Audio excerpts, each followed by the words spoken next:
Truth and Transcendence, episode 154, with special guest Dr. Ravi Iyer. Now, if you haven't come across Ravi, he's the founding physician and president of the Iyer Clinic in Fairfax and Loudoun County, Virginia, and the founder and CEO of Active Power, a nutrition and wellness company. He's a physician scientist, inventor, author, short film actor, and entrepreneur, with research publications in the mechanisms of gene controls and several patents on human and veterinary medicines and devices. And he's a postdoctoral fellow at Harvard. And he held a 9-year directorship of a hospice, caring for dying patients, a 4-year chairmanship of a 225-bed hospital, and he was the founder of a serial top doctor medical practice. His essays, articles, and writings focus on the intersection and interactions of social events with people as metrics of health in a society. Fascinating. And his passion is educating and advocating for a balanced understanding and stewardship of our life and world in a manner that allows for all-around growth and health for all creatures and populations. So I think it's obvious why I've invited Ravi on, because all of that is just fascinating. And I particularly like Ravi's take on how our consciousness plays a significant role in our health management, which is something I had sort of noticed, but it's really nice to meet someone who's really looked into that. And not just our health management, but our approach to life in general. So I find that really fascinating. So Ravi, thank you so much for coming on the show. Oh, thank you, Catherine. It's a pleasure. I really look forward to our discussion today. Me too. And as we said before, you know, given the wealth of things that you've looked into and considered very, very deeply, we're only going to scratch the surface today. But I will, if everyone waits all the way through to the end, we will tell you how you can find out more and connect in with Dr. Ravi. So our theme today is really interesting one. It's experience and narrative, the Dr. Jekyll and Mr. Hyde of consciousness. So I don't know how many of the listeners can remember who Dr. Jekyll and Mr. Hyde actually are. Some of us grew up watching movies about these two characters, allegedly fictional characters. But Ravi, would you like to kick off by just telling us what the Dr. Jekyll and Mr. Hyde of consciousness actually means? Well, in the story of Dr. Jekyll and Mr. Hyde, Dr. Jekyll is this morally sound, do-good character who is a physician. And his alter ego is Mr. Hyde, which, when unleashed, becomes this raging monster exercising domination, will, all his animalistic urges of all kinds without any restraint. And I use this analogy to describe the conundrum of human existence.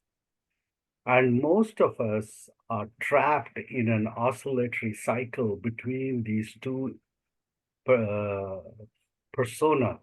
And we all have a Dr. Jekyll and Mr. Hyde in us. Actually, it is far more prevalent and far more overt than most of us think it is. And it is not as gory as the book depicts them. It is far more subtle. And that is where I use this analogy to describe these two aspects of human existence. And the reason I bring this up is because people tend to think that these kind of discussions are more philosophical or spiritual or quasi yoga kind of yogi kind of Eastern mumbo jumbo nonsense, but it is actually it is actually paramount to success. You cannot be successful if you don't comprehend how these two aspects of your own character influence the way the world shows up for you. Yeah. And if you look at everyone who's successful, they have consciously or unconsciously found a way of negotiating these two aspects of their persona, experience and narrative. And let me explain that a little bit further. Mm. All of us have the ability to be aware and perceive the world as it interacts with our five senses. And this aspect, this ability of awareness constitutes what we call sentient life. So whether it is an amoeba or a bacteria, or it is the highest human being, there is an intrinsic ability to perceive the interaction of the environment with the creature. Yes. Now, the level and complexity of this perception changes from an amoeba to a human being, but regardless, at its fundamental level, even an amoeba can perceive its environment through the senses it has or whatever instruments it uses to sense its environment. Yes. In the case of an amoeba, it is just a chemoreceptor. It is able to detect the gradient of salt in the water or gradient of sugar in the water and avoid one and move to the other, respectively. But that is the limit of its organ of perception, but it still perceives that gradient and it takes an action based on that.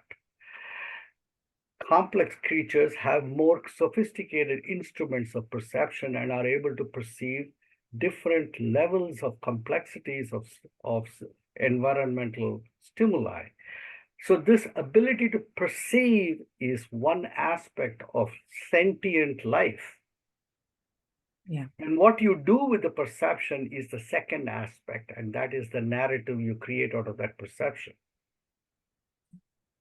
And how you create that narrative determines whether you succeed or fail in life, whether you're a victim of your circumstances or you transcend your circumstances, whether you proceed through life with joy and freedom or you proceed through life as if you are beset upon by choiceless options. Mm. So your narrative is your Mr. Hyde. Right. Yeah. He determines how you live. Dr. Jekyll only gives you the raw material to live. But what you build out of that is in the hands of Mr. Hyde. And if your Mr. Hyde is an uncontrolled monster, your life is miserable. Right. And if you are a leader of a company, you are the worst boss ever. You're micromanaging, you're manipulative, you are abusive, you are all of that. Yeah. You have no enlightenment. You deal with people on a transactional basis. It is all us versus them. That is your Mr. Hyde. Yeah. Yeah. So when I coach, so as a physician, people say, what business is a doctor to do teaching these things? These are not the realm of a doctor. Actually, it is. The realm of a doctor is life. I spend my life teaching people, enabling people, empowering people to live life to their best ability. People come to me not because they have a disease, they come to me because something has come into their life that is preventing them from living life the way they want it. Mm. And I do only three things. Either I remove the obstacle, or if I'm not able to remove it, I mitigate it. Or if I'm not able to do both, then I teach them to live with it. So that's the only three things I do. So when I started doing that in the pandemic, I suddenly realized I was better than most people around me in doing it. Yeah. And And is then that because you've spent time understanding your own Dr. Well, Jekyll and Hyde. yes, but I did that because I struggled with a peculiar neuronal architecture that I was born with. I had ADHD, and I had the storm of narratives always buzzing through me, and because I had the drive to succeed in life, I realized that all my intellectual power, my brilliance in analytical ability and all of that would never manifest unless I got control over my Mr. Hyde. Yeah. Unless I got control over the narratives that were threatening to drown my consciousness with uncontrolled impulses. Mm. So I started inquiring into the nature of how I build these narratives for myself. And then when I succeeded, I suddenly realized that I had something in my hand that I could use to impact the lives of people around me.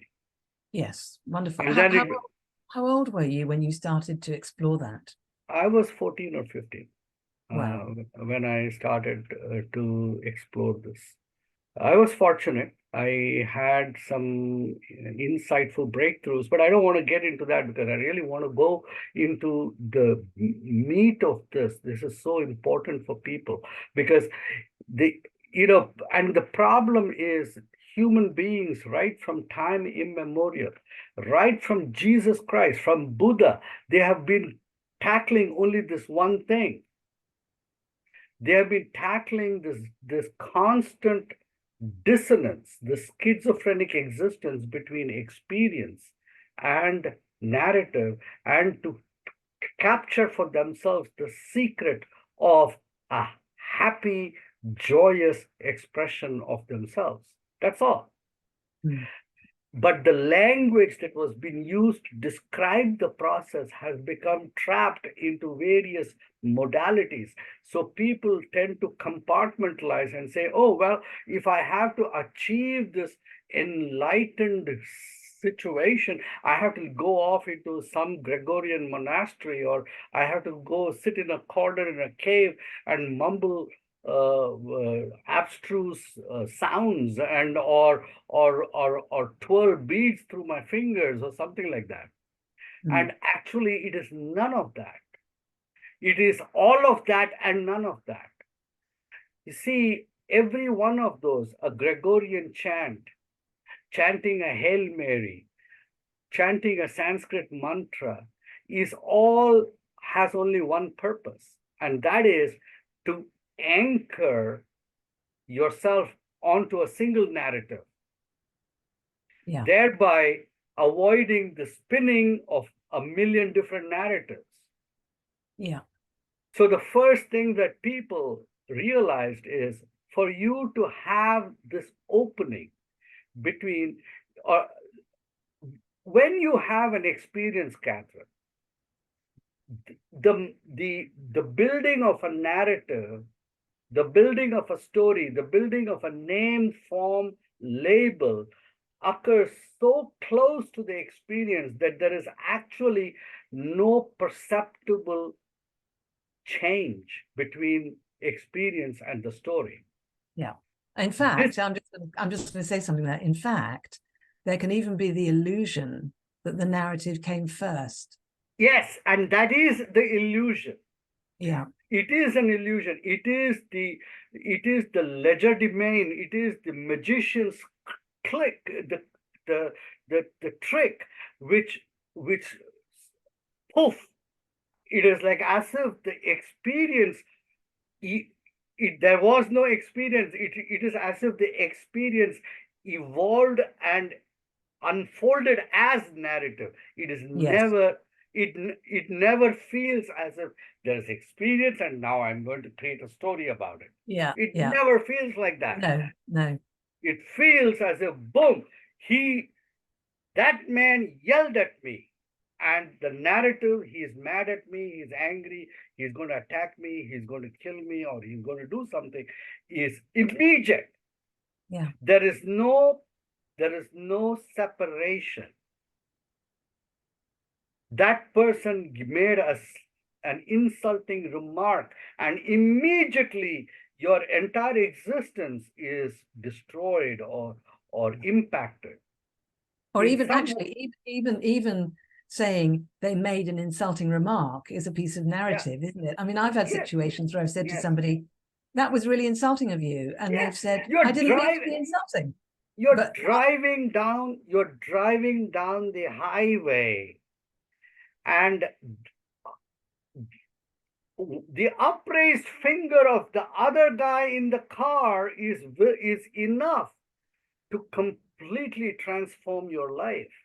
yes, And think about it. You are this tiny blip on one little thread of asphalt on this huge globe that is spinning amidst millions of galaxies in an infinite universe. You are not even, you are an atom on the left ball of a mosquito, and you, that little atom is flipped off by one, by the finger. Do you get it? Do yeah. you get how? On behalf of humankind, I'm embarrassed. Yes. And and it is on the edifice of such things Yeah. that we construct our life. Mm. Day before yesterday, I was at the wedding of my daughter. And yesterday, I listened to people talk about who was snide to whom in that wedding. And Yes. I am thinking, sitting there thinking, out of such things, we construct the content of our life. Yes. All right. So, but it is easy for us to talk and laugh about the ludicrousness of the content right now, but mastery occurs when you are able to capture it in that moment when it actually occurs. Yes. In that moment when you feel upset that somebody did not present in the way you wanted that story to present. Absolutely. Because Yeah. because there is no freedom otherwise. Yeah. You don't have, there is no possibility. So uh, at that, so my job as a physician, my job as a coach, my job as a leader, and I conduct a workshop that takes people through this. But my job is to show people that you actually have both your left hand of experience and your right hand of narrative together. Yeah. And you can separate, and you can separate, and you can stand in that space. And when you stand in that space, you suddenly have possibility. Yeah. You have options. Otherwise, you don't have options. They are already predicated. They are already predicted. There is no difference between you and a rock falling to the ground. You are a helpless victim of circumstances. And my job or my business is showing people that you don't have to be that rock with no more options than a stone. You don't have to live a life of a stone. I love the way you just described all of that. I completely know what you're talking about. I know And you do. I appreciate the way that you're completely unapologetic with letting us know that if we're not aware of that relationship between the experience and the narrative, that we are just like a rock falling to the ground. I mean, I'm unapologetic because I am not insulting you, because I'm no, saying the choice is yours.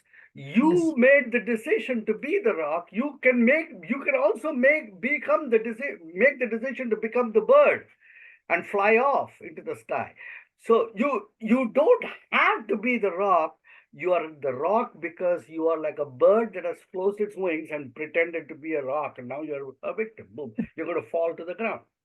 A bird who has closed its wings and is pretending to be a rock.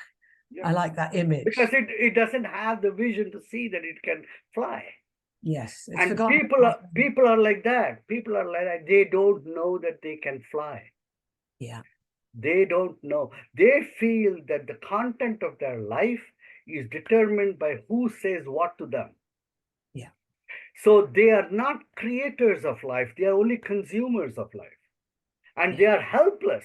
They are just sitting there, panic stricken, that life is going to come to them in a form that they have to consume it because they can't decide not to consume it. Yeah. So they are panic stricken. They are sitting there saying, "Oh my God, when is the next barb going to come to me? When is the next challenge going to come to me? When is the next, who is going to take away this precious thing that I have?" They clutch at things in their life. I see executives behaving like that. I see Yeah. $1 million, they you know come people who run $1 billion companies, they are like that. Can you believe how pathetic it is? Yeah. Well, I mean, if everybody's doing it, then it's the norm, isn't it? Yeah. you know I my physician partner attended the wedding of my daughter day before yesterday, and he said, "I'm amazed at how beautifully you conducted it, and you really did not have, I thought you spent a lot of money, but you told me that you didn't spend that much money, and I'm amazed that you got so much accomplished with with with that well crafted a budget." And I said, "Do you realize the impact? If I could do that with that budget and somebody else is doing it with 10 times that budget, who is the idiot?" Yeah. Yeah. I said, why would you produce the same amount of impact that I produced with this budget, with X, by spending 10X, and you produce the same impact, the same level of happiness, the same level of satisfaction, the same level of validation, the same level of contentment, and you have spent 10 times the money? How stupid are you? Yeah. Why would you do that? Why would you do that? I'm not talking about being miserly. I want to tell me, all right, you have the ability to spend 10 times. I want to see 10 times the impact. Don't come to me and say, "I'm spending 10 times more. Be amazed." I won't be amazed. I want to see the impact. Yeah. Yeah. And I want to see that you produce 10 times more impact with that 10 times more wealth that you squandered away on the streets, on your display of the celebration of your wedding. If you want to do that, then I want to see the impact. If you didn't produce the impact, then don't come to me telling me all you did was you showed me how much money you can burn. Yeah. So So how is it then that, so what's the connection then between this business of being able to create the impact with a much smaller budget? connection.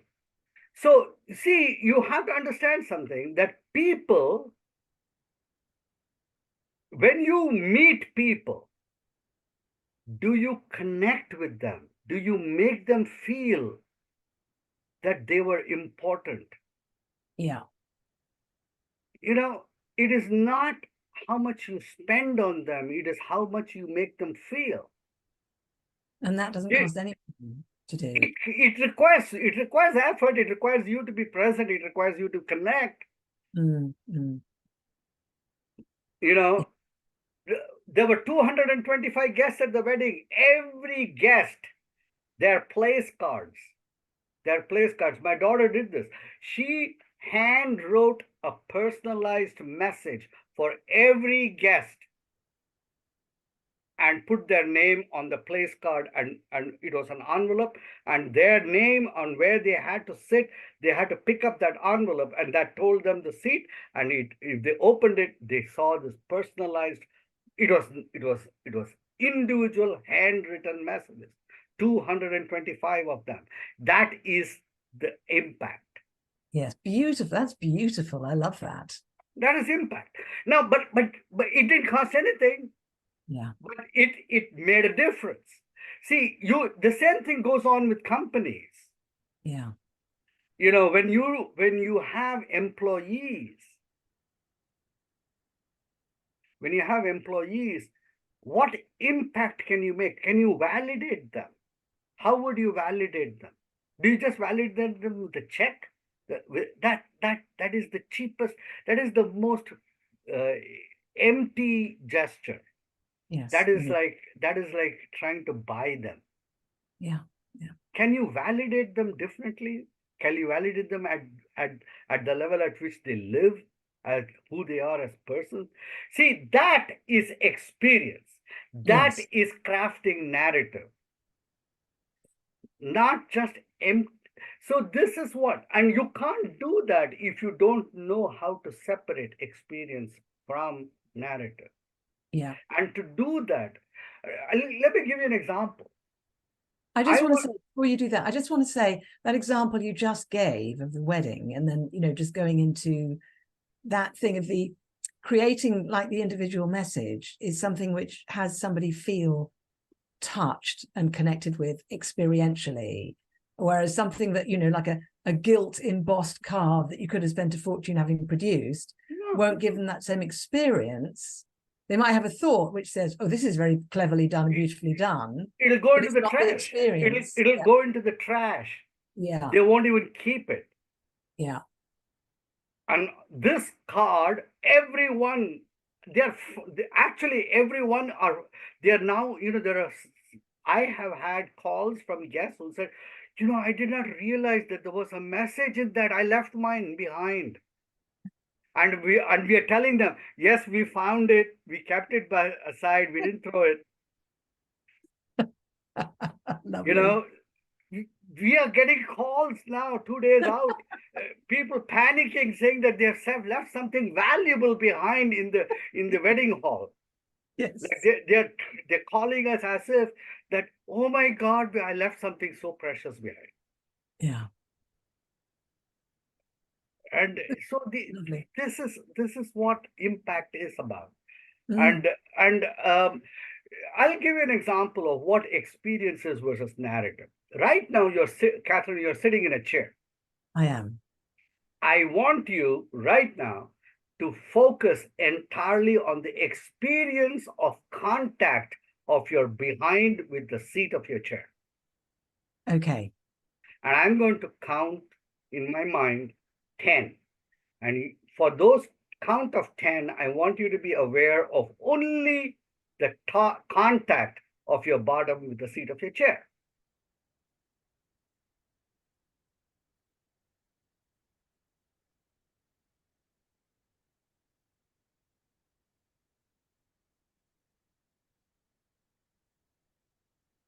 All right. Were you aware of the seat of your chair? Yes. Were you aware of yourself when you were aware of the seat of your chair? Where was Catherine when you were aware of the seat of your chair? I would say It I was don't know. I don't know. Catherine was not there. Yeah. So Catherine, you cease to exist in experience always. Remember that. The idea, Catherine, is a narrative. Oh, I see what you mean. Yes. So when I'm in the experience, the notion of me as a person, person is not present. Yeah. who you are is always when you step away from experience, when you get disconnected from experience, that is Yes. when you know who you are. Yes. And that's one of the reasons, for example, that people love music or dance or Correct. making love. And that's the reason why they like to fall asleep also, because Yeah. in all these, the experience, they cease to exist. And Yes. when you see, that's why they jump off cliffs also, jump bungee jumping, all of those things. Whenever you are in experience, Yeah. when the so-called idea where people talk about, oh, be in the moment, be in the moment, and they keep talking about being in the moment, but they're never in the moment. They're talking about being in the moment. Because as long as you're talking about being in the moment, you are not in the moment. That's right. All right. Oh, except you can then say, well, I'm really in the moment now. No, because you can't describe being in the moment. When Yeah. you're in the being in the moment, so here's the other thing. Experience and silence go hand in hand. So I'll tell you what, in any crowd, in any gathering, look around and see who is talking and who is silent. Everyone who is silent is in experience. Everyone who's talking is not in experience. Hmm. Everyone who's silent is being Dr. Jekyll. Everyone who's talking is being Mr. Hyde. But don't you think that sometimes if someone's being silent, they are They're caught talking their heads. the narrative in their head? Yeah. Of course. That's why. I agree. But you can't be very trivial about this rule. But Mm. generally speaking, to be in the experience, by necessity, you have to be silent. And when I Yeah. mean silent, I mean truly silent, not silent verbally and internally chattering inside your head. Yeah. You got to be silent, silent. All right. Now, that is the beauty of it. It takes no effort to go through life in experience. Takes zero effort to be happy. All you have to do is stop the chatter. Yes. Oh, is that all? Yes,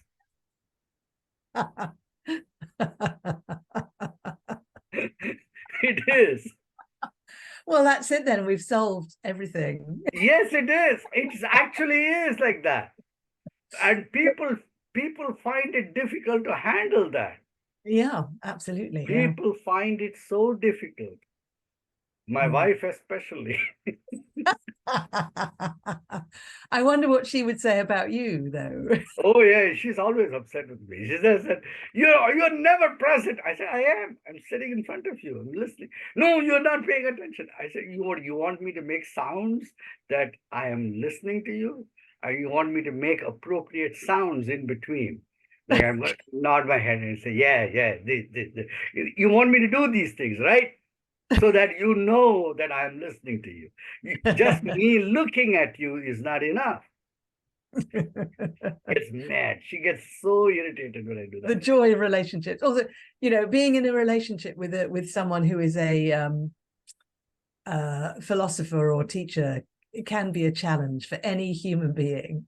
No, she understands me, but she gets really ticked off when I when I call her out. I call her game out. I call her. This is another thing. We have these rackets. We have these games, and we do these games because they are the games of Mr. Hyde. Yeah. And the games of Mr. Hyde is so that he can control the room and not let Mr. Jekyll have the room, Yes. not let Dr. Jekyll have the room. So Yeah. this is it. Now, every time you let Dr. Jekyll rule, you produce impact in life. Mm. You produce success. You become the Michael Jordan on the basketball court. You become the Wayne Gretzky on the ice hockey court. You become the athlete. You become the performer. You become the excellent. What we call excellent, you become that. Every time you operate as Mr. Hyde, you become the spectator at the ringside watching Bjorn Borg play tennis, watching the performer. You are no longer playing the game, you are watching the game. Yeah. And the joy of life is always in playing the game, not watching it. Yeah. Yeah.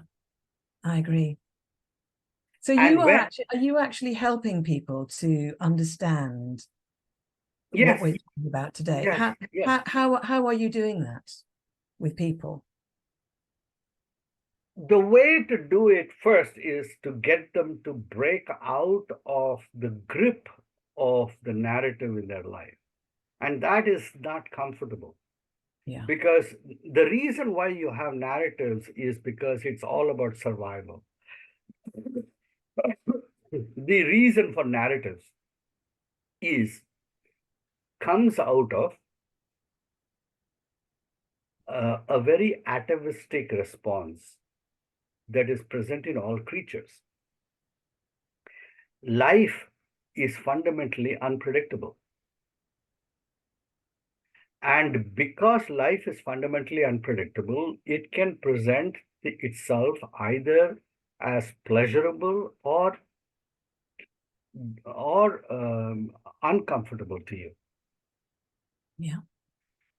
And the imperative of survival is always to maximize the advantage of pleasure and to minimize the disadvantage of discomfort. Because that which is discomforting is potentially threatening to existence. Yes. All right. It can hurt you, it can damage you, it can kill you. So, right from our animalistic existence, we have always operated to maximize our opportunities for comfort and minimize our opportunities for discomfort. And to do that, when we know instinctively that life is unpredictable, we do that by trying to make life into a transaction, into an exchange. We try to position ourselves to our advantage so that you can either run away from something that threatens you or capture that which is favorable to you. Yeah. Now, this requires to predict. And we are always looking to predict. And the way we do prediction is we file away the memory of a previous experience and use it to compare whatever is coming right now and pattern match and say whatever worked in the past is what I'm going to use to solve the problem of today. Yeah. That is like driving down the highway looking in the rearview mirror. Absolutely. Yeah. But people don't realize because the rear view mirror is plastered so far ahead in front of your vision in onto the windshield that it looks like the windshield. Yes. Yeah. And So we don't perceive you accurately. don't see that you don't see that you are living life as a rear view mirror. Yes. You don't see that you are living life based on the strategies of the past. And then you wonder why the same theme keeps up, why you always tend to date the same guy or date the same girl. Yeah. Why do you always tend to have fights with all the father figures in your life? Why do you always tend to have upsets with the mother figures in your life? And it goes on and on and on and on. And you never, ever live. You only live this Groundhog Day existence of repetition of the past. Yeah. And then, you know what happens?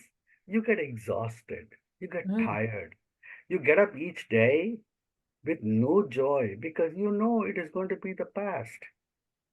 Yeah. Deep inside your heart and soul, there is absolutely no joy.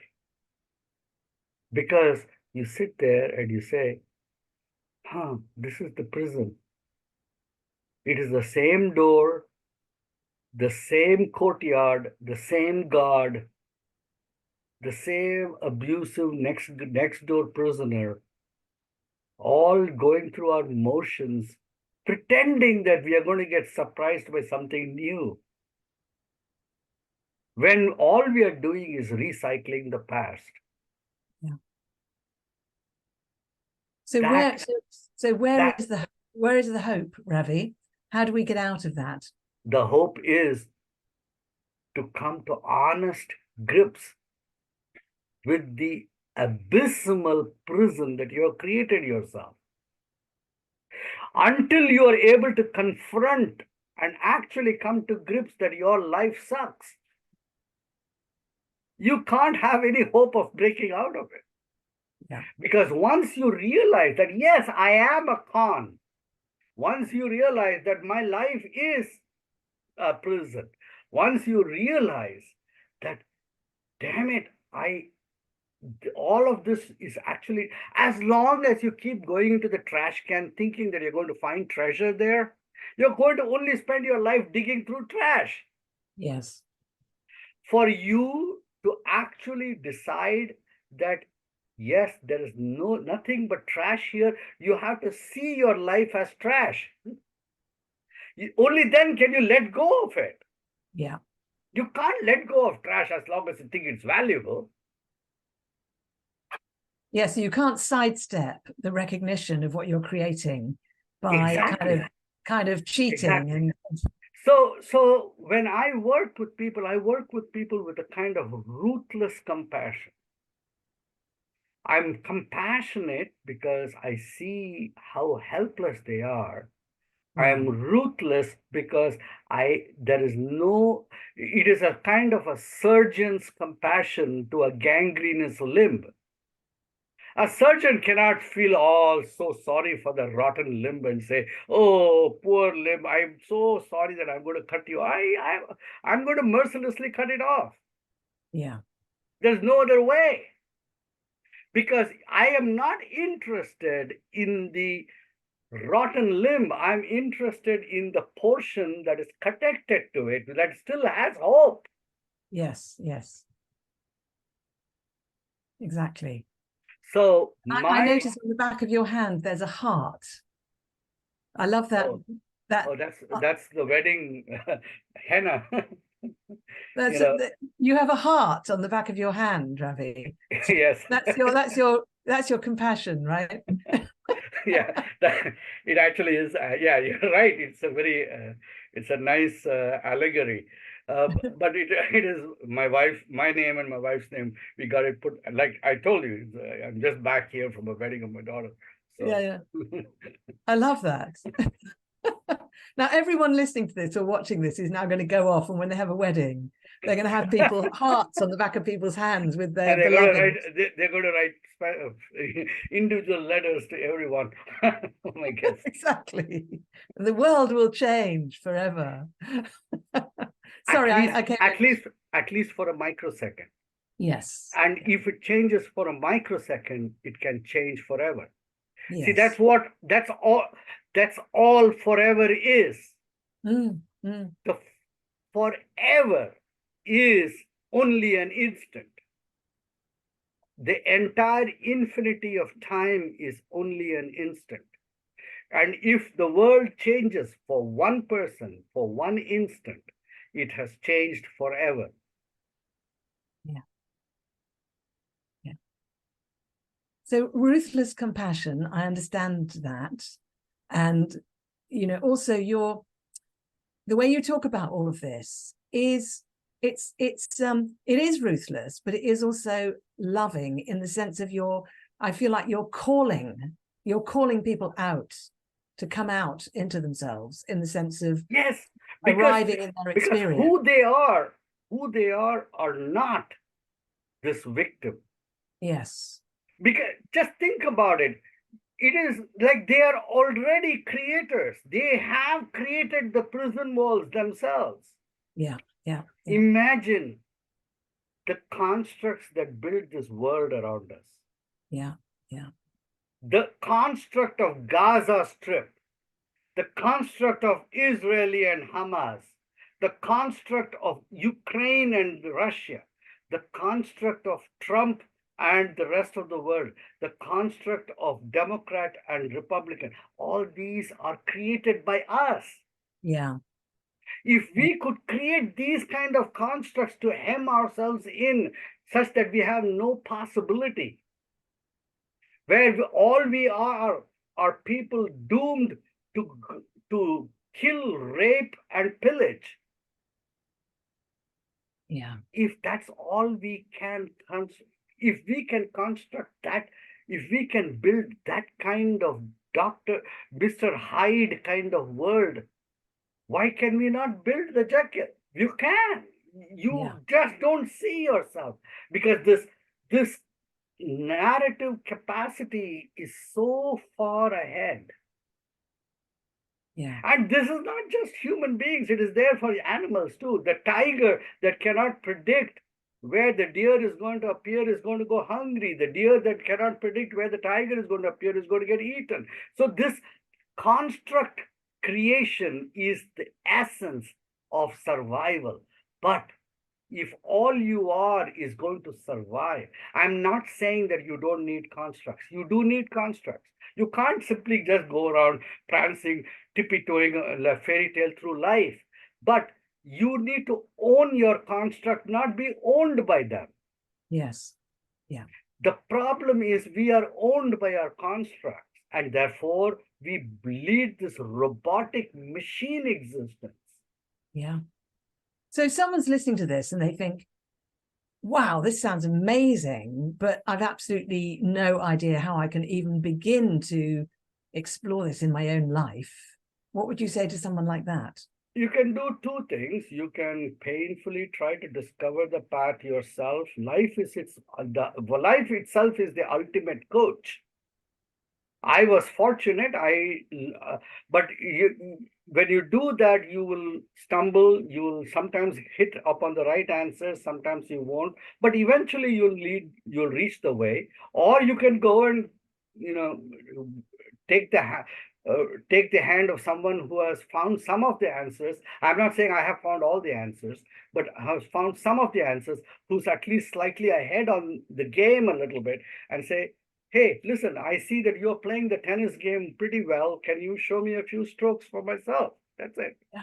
Yeah. And I'm not saying that you're going to suddenly go and win the Wimbledon, but at least you'll play a better game of tennis. Yes. Yeah. Great. So that's how it is. Yeah. I conduct a course called the All Workshop and the All Lecture Series. It's called ALL, Art of Living Leadership, and people will listen to me and say, hey, this is what I read in the Bible, or this is what I read in the Quran, or this is what I read in Hindu Advaita or the Zen philosophy. And guess what? They all are talking about the same thing, the business of living. That's all they are talking about. Yes. All these people, right from time immemorial, have always struggled. How do you lead happy, successful, productive lives, impactful lives? How do you not be a rock? Yeah. How do you remember that you're a bird? Yes. How do you fly? Yeah. Wow. How do you find time to do that as well as being a doctor? Oh, that's easy.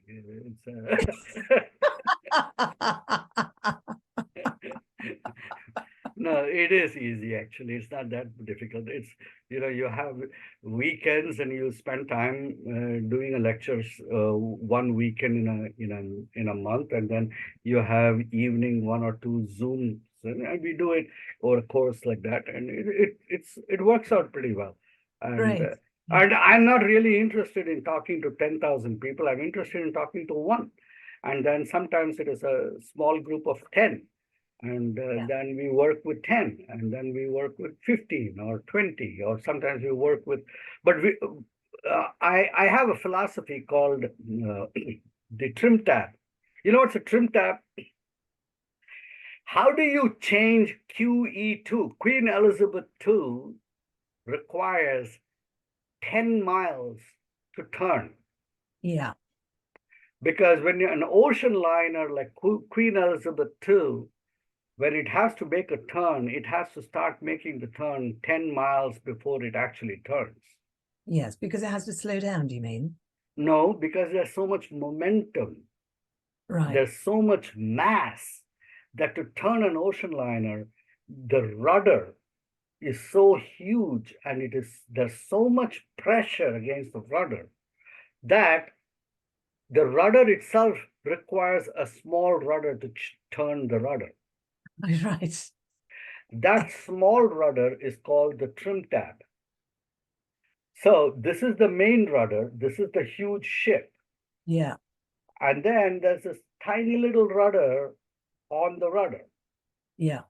And what it does is, if the rudder has to turn this way, this tiny little rudder will turn the opposite way. And that will push this rudder this way. I see. Yeah. All right. By the way, just for people who are listening to this, Ravi is demonstrating with his arm, where his arm is the ship and his hand is the big rudder and one finger is the small rudder. Yeah. Right. So the rudder has its own rudder. The rudder is called trim tab. And there was a British scientist called Buckminster Fuller, who I know who he is. Yes, I'm a fan. He invented the trim tab. I did not know that. Yeah. So he also created something called the geodesic dome and the buckyballs and things like that. He was a very prolifically creative incredible person. human being. Yeah. Yeah. So anyway, Bucky Fuller created the trim tab, and so what you do is, when you're trying to make an impact, you find the trim tab.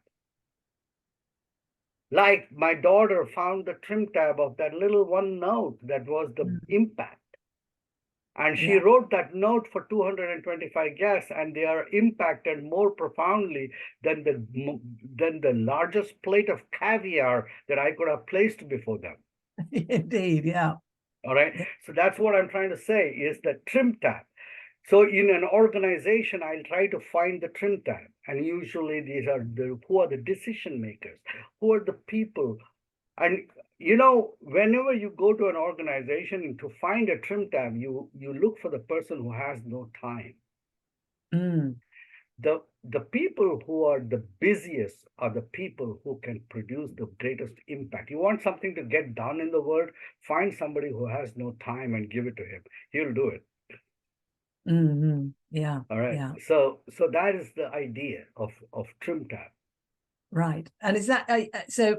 When you're working with people, is that what you're dealing with? You help them find their trim tab. I find each person finds the trim tab in their life, and that trim tab will produce the impact, and then it becomes a cascade. So it's like the keystone in a bridge.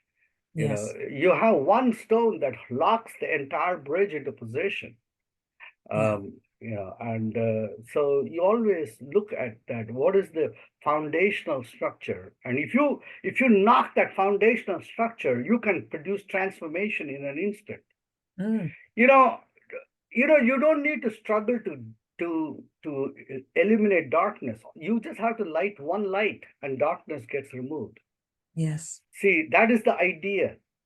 How does darkness leave a room? How does ignorance leave a room? Ignorance doesn't leave in stages. It goes in an instant, the minute the light bulb clicks. Yeah. Well, I can imagine it would be a very interesting experience and very illuminating experience to work with you, Ravi. So you said you work with groups. Do you work with people one-to-one as well? Yeah, and all right. So before the pandemic, I've been a physician now for 41 years. So for 41 years, I've been doing this work one-on-one, one patient at a time. During the pandemic, I found that I was so good at it that I could move the entire community. In my entire community, we kept them safe by changing their conversation about the pandemic. Yeah, well done. And when I saw that I could do that, I said, you know what? I got to stop doing this one-on-one. I got to start doing this one-to-many. So I started going on podcasts. I started by writing a book about the pandemic, and then from there I started going on podcasts. And from now I'm building coaching programs and things like that. So it's a progression, and it's going on in a direction where I'm right now in the process of working on my TED Talk and things like that. So it's moving in a direction that that I had kind of had an idea about a year and a half ago, but then now it's becoming more and more unfolding itself in ways that I myself did not originally conceive. And Yeah. it's an exciting, wonderful, joyous game right now. So, Mm. so that brings me to one last point. I don't know how we are doing as far as time is concerned. And you is that when you learn how to live in experience, and when you learn to own your narratives in a way that frees you from being a victim, then you have this enormous lightness of being. And then you suddenly discover all kinds of treasures in your life. You find the treasure of time. You no longer live what I call the not enough life, where you say, oh, I don't, not enough time, not enough money, not enough friends, not enough health, not enough wealth, not enough recognition. We live life like that. We live life as if there's not enough of the things that sustain us. Mm. All of that disappears because you become the creator. As long as you're a consumer of life, you're waiting for these not enough objects to come to you. So there's never enough, because Yeah. you are not in control of when they manifest. But once you realize that you are the creator, you can manifest it at will. So if you are not manifesting it, it's either because you have not realized you cannot manifest it, or you have decided that I'm not going to manifest it right now. That's all. And as long as you have decided, so what? There's no discomfort. You have decided not to manifest wealth. That's fine. You've decided. That's you are not unhappy about that. You're not Yeah. unhappy about being poor because you've decided not to be poor. See, people don't understand that. When it is you who are the creator of the objects in your life, the events in your life, you're always happy. Yes. Yes. And I love it. you always have time. You are never pressured. You are never tired. All you are is, oh, I need to sleep. There is no such thing as, oh, I'm tired. There is only, I need to sleep and I need to wake up. And if you need to sleep, you go sleep. There is no conflict about sleeping. Yeah. So there is a freedom from conflict. Conflict is always when you feel that there is a decision to be made, and you want something different than what you are being presented. Whenever that is the situation, you are not the creator. Yeah. You are a consumer. Wow. Well, honestly, Ravi, I feel like we could talk about this for a very, very long time. And it would be, every moment of it would be really great fun, because I love it. I love talking to you about this. It's wonderful. Yeah. And I'm delighted that you are working with people, because I think many of us really benefit from these sorts of conversations and exploring in more depth, Yeah. and actually, acting on it. So if somebody wants to actually find you and, get hold Just of come to my website. It's www yeah, dot dot dr Dr. Dr. Iyer.com, drier.com. And that website is a catch-all umbrella for all the things I do. You from that website, you have a link to even go to my clinic. You have a section where you can shoot me an email if you want to find out about a workshop or a lecture.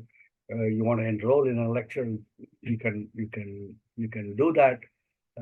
You can find out what book I have written, what book I am writing, it's which talk I gave last. You want to listen to a talk, You can go to the YouTube. All of that is in one website, so you can. Wonderful. I love that. That's Yeah, such a good way to do it, yeah. because then it's really easy for you. They can just bookmark that, and they Yes, can just go yes, back and to then it you can go whenever.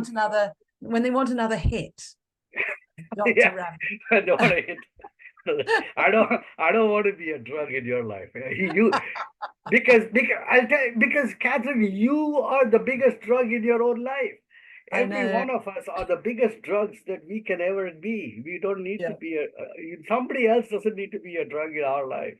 No, no, no, no, no, no. I know, I know. But I think that your particular connection with all of this is very illuminating and refreshing. And I think sometimes someone can listen to a conversation like this, for example, and find it affects them in a good Yes, way, and they yes, find yes. themselves thinking about it. And then sometimes it's very beneficial to come back and listen to it again 3 months later, and then There's a suddenly there's a notice all Sanskrit sorts. word for that. What It's is called it? it's called satsanga. Sat, uh, one translation of satsang is good company. Mm, Another translation is holy company. Another translation is uh, to become connected with reality. yeah. Sat is real. What is real is, so experience is real. Mm, Narrative is not real. Narrative is a construct. yeah. So narrative is not real. No matter how much you describe it as real, it is not real. Experience is real. So Sat is Sanskrit for what is real. Sang is to be connected with or to be in the presence of. So, so becoming friends or becoming connected with like-minded people is satsanga. I've often wondered what that word meant. So now Yes, I know. Well, thank you for this beautiful satsanga experience today. yes, it is. We're going to wind up in a moment, but before we do that, is there anything you'd like to say to people who are trying to be good leaders today? Is there anything like you'd like to say to them that you haven't already said today? Life, our life is what I call the sensory cyclone of life. Our five senses constantly gets impacted. There are photons striking the retina, giving us images, wind striking our eardrums, giving us sound, molecules striking our olfactory organ, giving us smell, molecules hitting our tongue, giving us taste, other molecules impacting our skin, giving us touch. Out of these are impacts upon us that give us the sensory perception of life.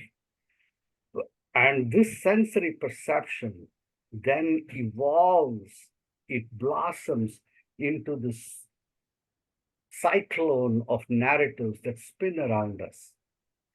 If we develop our ability to stand in the eye of the storm, the eye of experience, you can see these narratives exactly for what they are, options. They are just options of how you want life to unfold. And you can decide which option you want to play with, if at all you want to play with any. And and at that moment, you become the creator. I love that. Beautiful. And final question. We've talked about a lot today. Has there been for you a favorite part of our conversation today? Oh, I don't think I can. I don't think I can divide it into parts. All of it was very good. Wonderful. Today I experienced it as a flow, so Yeah. it was a very nice flow. By far the most coherent flow I have experienced in a long time. So it Oh, was. well, that's a beautiful thing for you to say, and I'm very happy that it felt that way for you. I really enjoyed it as well, and it's been a pleasure and a privilege to have you on. And I want to wish you a beautiful day. Thank you.